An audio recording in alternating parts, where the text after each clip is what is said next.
দাদা কোনে যাও? আর বলবেন না দাদা, কোথায় যাচ্ছি মানে এই সন্ধ্যা হবার আগে আমার বর্ডার কোলাজ করতে হবে। এসেছিলাম আপনাদের এখানে বেড়াতে, কিন্তু আর বেড়াতে পাচ্ছি না ও দাদা। আচ্ছা আচ্ছা, কি হয়েছে? ফোনের পরে ফোন আসছে, খালি ফোনের পরে ফোন আসছে। ওরে বাবা, দেখো দিনই কাণ্ড, কি একটা দুর্ঘটনা ঘটে যাচ্ছে। আপনি তো দেশের কোনো খোঁজ খবর রাখেন না, খবর আদি কিছু দেখেন না আপনি। কি হয়েছে? আরে কি আর হবে দাদা, আর বলবেন না। পাকিস্তান থেকে না, ওই করাচি থেকে আপনাদের চট্টগ্রামে এক জাহাজ গোলা বারুদ অস্ত্র পাঠিয়েছে। ও না না, দাদা কয় কি, তুমি কি কিছু শুনেছো? আরে না, আমি তো কোনো কথা শুনিনি। হ্যাঁ, আমি দেশের মানুষ হয়ে এই গোলা বারুদের কথা শুনতে পারলাম না। ভারতে এসে তুমি কি রেছিলে? হ্যাঁ দাদা, আপনারা খোঁজ খবর জানেন না? আমাকে তো ইন্ডিয়া থেকে ফোনের পরে ফোন দিয়ে বলছে তাড়াতাড়ি চলে যাওয়ার জন্য।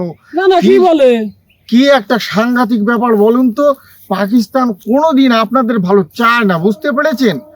আমরা হলাম কি আপনাদের বন্ধু রাষ্ট্র, আমাদের সাথে একটা ভালো সম্পর্ক থাকুক, লেনদেন থাকুক, এটা পাকিস্তান চাচ্ছে না দাদা, বুঝতে পেরেছেন? এ মনি, তুমি এইসব গোলা বারুদের কথা কইতে শুনলে? হ্যাঁ, আমি দেশের মানুষ হয়ে শুনতে পারলাম না। তুমি কি করে শুনলে? কি সর্বনাশে কাণ্ড বাবু, আপনি শোনেননি এ কথা? আপনি দেখেননি নাকি? আমি তো বুঝতে পারছি না আপনারা আসলে কি করেন, বোকার স্বর্গে বাস করেন। বাংলাদেশে থেকে ইন্ডিয়ার কোনো নিউজ আপনারা দেখছেন না, তাহলে কি হয় বলুন তো? ইন্ডিয়া থেকে, ভারত থেকে আমার পরিবার ফোন দিচ্ছে তাড়াতাড়ি বাংলাদেশ থেকে চলে আসুক।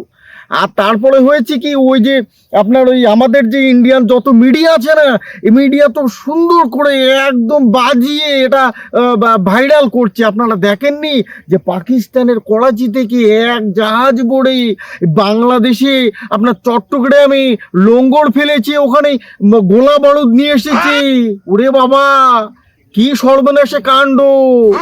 আপনি এগুলো কিচ্ছু জানেন না। আরে মনি, তুমি উল্টো পাল্টা কথাবার্তা করছো কেন?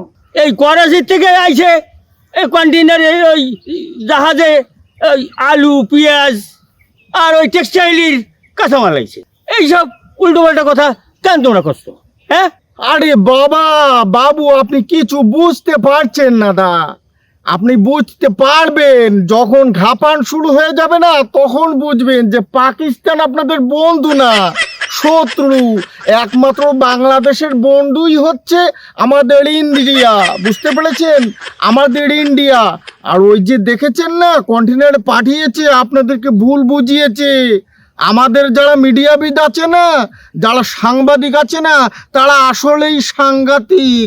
জেনে তারা ওই জেনে রিপোর্ট করে না, বুঝতে পেরেছেন? জেনে বুঝে শুনেই তারপরে রিপোর্ট করে। তোমরা ইন্ডিয়ার মিডিয়া এত অপপ্রচার করো কেন? হ্যাঁ, আপনি তো কিছু বুঝতে পারছেন না, আপনারা বাংলাদেশে পড়ে আছেন, কিছু টের পাচ্ছেন না কি হচ্ছে আশপাশে। উল্টো পাল্টা কথাবার্তা কও খালি। এইসব কথা কও কি জিনিস? হ্যাঁ, হ্যাঁ, খাও কথা যত সব। তোমরা আমাদের দেশে সবসময় বদনাম করতে থাকো, এইসব করা ঠিক না কিন্তু।